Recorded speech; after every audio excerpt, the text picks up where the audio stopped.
I remember after 9/11, uh, not too soon after, we went to war. Now, the Iraqi thing has always been a hot debate. Okay, I think it was just George Jr. taking up for his daddy, but in retrospect, really, we needed them out of the way because they would definitely hinder our chances of getting what we needed, even though you fight Afghanistan, it's an eternal war. Unless you're going to turn the place into a glass palace with a beautiful fucking nuclear bomb.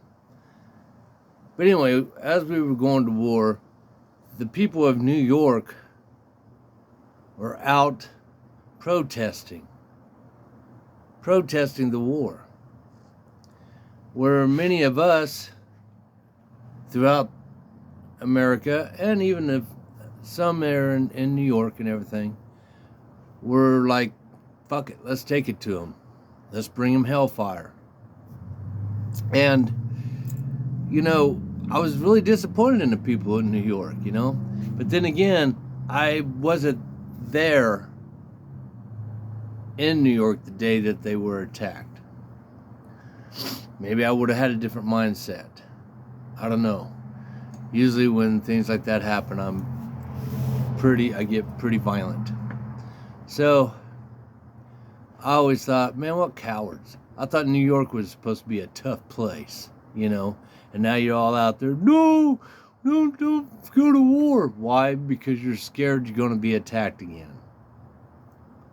Really, looking back on that statement that I had made, well, that had a lot of validity to it. And like I said, I wasn't there. I mean, it was horrific for me to watch on TV, let alone having to actually be there when it happened. So, I think a lot of people are supporting Palestine or their Palestine neighbors because they're fucking cowards. Either because you have to live near these people so you don't need the heat, or you think that those Palestine supporters could turn into terrorists. They're already terrorists. You get out and you fly your fucking flag and you support your country that has beheaded babies, then yeah, you're one of them. And I know New York's got strict gun laws, but somebody in an apartment building should be able to look down on the protesters as easy targets. I'm just saying, I'm not promoting violence, but I'm just saying. Just like Muslims, there are peaceful, peace-loving, American-loving Muslims, and they get a bad rap. Now, there's probably peace-loving, America-loving Palestinians here. I mean, you cannot take out the whole group from one bad apple. But if this isn't the most in-your-face racist thing that has ever been looked at, they want to wipe all the Jews off the face of the earth. I'm not a Jew. Never met one, really. Well, one female in high school. That's it. And I'm sure there's more around, but nobody ever walked around saying, hey, I'm a Jew, so I don't know. All I know is I've never had any problems with them. People complain they own the world's banks. Whatever. I still haven't had any problems with them.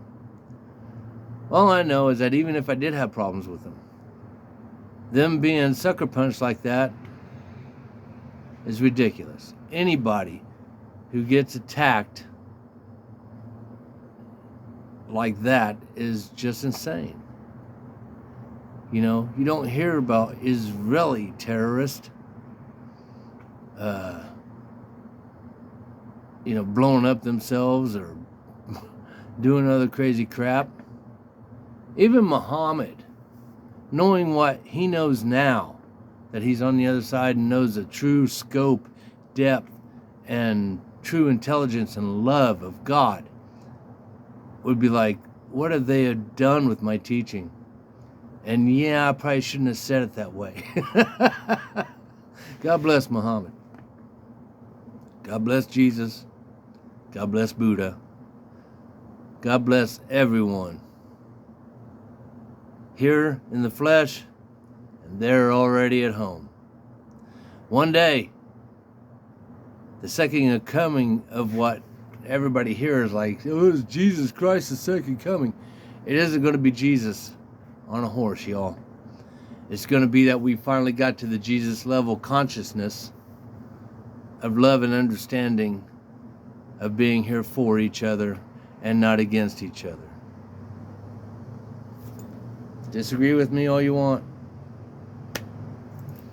It's all good. Our differences is what makes us. And I love you all the same. God's blessings and prayers upon Israel and Palestine, Ukraine and Russia, China, North Korea, South Korea, Europe, everywhere. To where one day, if we feel that we have to have weapons, they'll be used in sport and not against each other. Just a dream. My dream, but it's just a dream.